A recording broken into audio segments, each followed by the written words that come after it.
وہ یہ ہے کہ وقت ایک ایسی متاع ہے، قیمتی متاع ہے کہ جس کو آپ مٹھی میں جتنا چاہے بند کریں وہ بند نہیں ہوگا، وہ ہاتھ سے پھسل جائے گا۔ وقت کی قدر کیجئے۔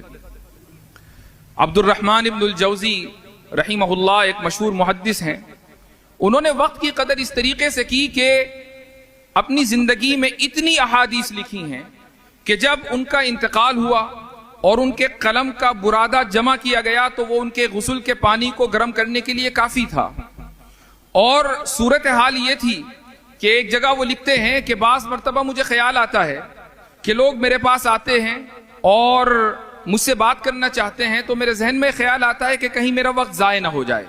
لیکن اگر میں اپنے آپ کو لوگوں سے دور کر لوں تو یہ بھی خیال ہے کہ لوگ مجھے ایسا محسوس کریں گے کہ یہ مغرور ہے، یہ علمی طور پر افادے کا قائل نہیں ہے۔ تو میں نے اس کا طریقہ یہ نکالا کہ جب لوگ میرے پاس گفتگو کے لیے آتے ہیں تو قلم چھیلنا، کاغذ تیار کرنا، اس طرح کے وہ کام جو علمی انہماک یا ذہنی انہماک کے طالب نہیں ہیں، وہ میں ایسے وقت کرتا ہوں جب لوگ مجھ سے بات کر رہے ہوتے ہیں۔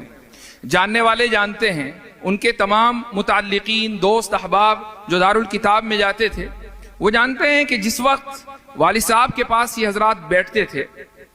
تو اس وقت بھی ان کا قلم رکتا نہیں تھا۔ ایسا اکثر ہوتا تھا کہ سامنے والا اپنی گفتگو کر رہا ہے، یہ جواب دے رہے ہیں، لیکن مضمون ہے کہ وہ چلا جا رہا ہے۔ اور یہ چیز میں نے انہی کے یہاں دیکھی کہ ایک ہی دن میں کئی موضوعات کے اوپر لکھ رہے ہیں۔ یعنی لکھنے کا تھوڑا بہت تجربہ آپ سب کو ہوگا، میں بھی 2-4 لائنیں لکھتا ہوں، لیکن جس موضوع پر لکھتا ہوں پورے دن ذہن پر وہی موضوع حاوی رہتا ہے، یہاں تک کہ اس کو ختم نہ کر لوں۔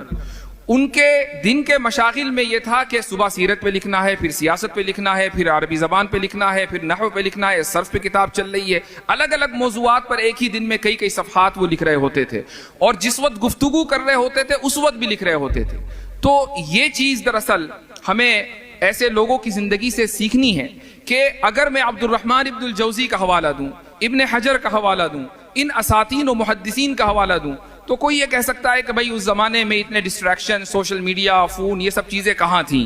ان لوگوں نے اپنی زندگیاں وقف کر دیں۔ لیکن میں ایک ایسی شخصیت کا حوالہ دے رہا ہوں کہ جس کو گئے ہوئے صدیاں نہیں بیٹی ہیں، جس کو گئے ہوئے صرف 1 مہینہ بیتا ہے، اور وہ ہمارے درمیان وہ شخصیت موجود تھی، اور ان کے معمولات کو جاننے والے اور دیکھنے والے ہمارے درمیان موجود ہیں، ان کو برتنے والے موجود ہیں۔ تو اگر ہمارے دور میں ایسے افراد ہو سکتے ہیں تو ہم بھی ہو سکتے ہیں۔ تو پہلا تو سبق ان کی زندگی سے یہ ہمیں ملتا ہے، اور دوسرا سبق کہ وسائل کی قلت کا کبھی نہیں رونا چاہیے۔ انہوں نے دارالکتاب کا جس طریقے سے آغاز کیا،